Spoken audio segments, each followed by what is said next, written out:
स्वागत है। आज हम लोग डिस्कस कर रहे हैं 5 star fund PGIM India flexi cap fund और इस स्कीम के फंड मैनेजर श्री अनिरुद्ध नाहा साहब हमारे खास मेहमान हैं।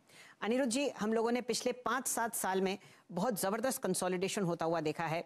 फिलहाल रियल एस्टेट स्पेस में कुछ स्टॉक्स जो टॉप लीडर्स हैं इस स्पेस में आपके फंड में भी हैं।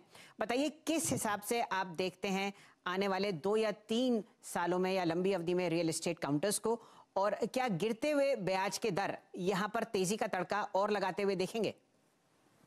ये आपने सही कहा। एक्चुअली जो ब्याज के दर है, जो इंटरेस्ट रेट है, वो आज के दिन में बहुत कम है, which is a good incentive कि लोग जाके घर खरीदें।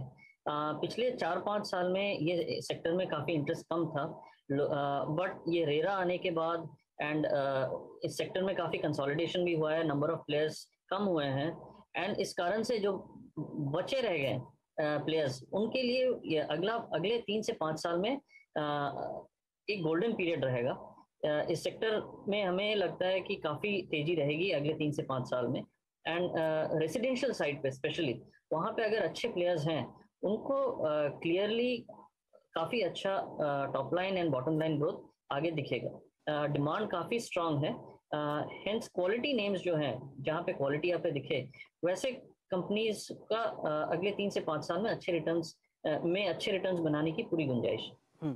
तो वैसे तो यहाँ पर नाहा साहब इंडिविजुअल स्टॉक्स पर चर्चा नहीं करेंगे, लेकिन उनके फंड में Oberoi realty Mumbai residential space की एक बहुत ही जानी मानी कंपनी, लगभग समझिए कि 2% एसेट्स नाहा साहब ने ओबरॉय रियल्टी में निवेश किए हैं।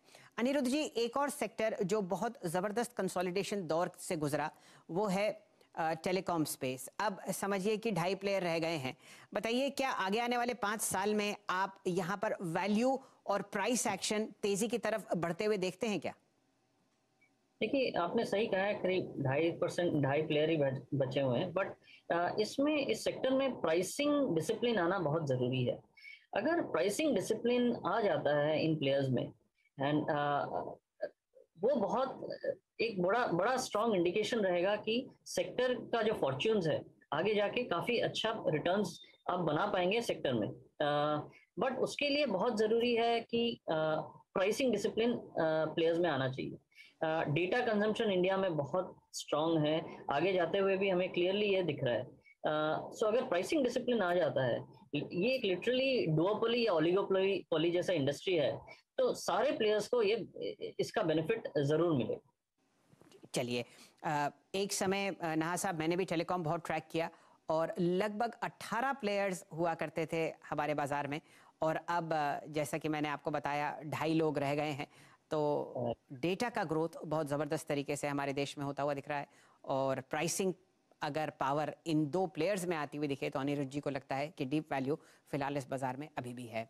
नाहा साहब, अब एक चिंता का विषय जो कभी कभी रात को नींद में खलल लाता है वो है ये आईपीओस का तांता, और ये जो प्राइसिंग आप देख रहे हैं जहाँ पर बहुत सारे इन्वेस्टमेंट बैंकर्स उन लोगों की मदद करते हुए दिखते हैं जो लोग कंपनीज में एग्जिट ले रहे हैं, यानी कि ऑफर फॉर सेल ज़्यादा आ रहे हैं मुकाबले की उस पैसे के जो कि कंपनी को फायदे में जुड़ता हुआ दिखे। किस हिसाब से आप आईपीओ मार्केट्स में निवेश करते हैं और कहाँ रुझान है तेजी का इस सेक्टर में? देखिए, ये आपने सही कहा है। आई थिंक आईपीओ की बारिश हो रही है लिटरली, बट इसी में इन्वेस्टर्स को या फंड मैनेजर्स को कॉशियस रहना जरूरी है। देखिए, ज्यादातर ऐसे सेक्टर्स कंपनीज लिस्ट हो रहे हैं जिनमें ऑलरेडी एग्जिस्टिंग प्लेयर्स हैं लिस्टेड स्पेस में।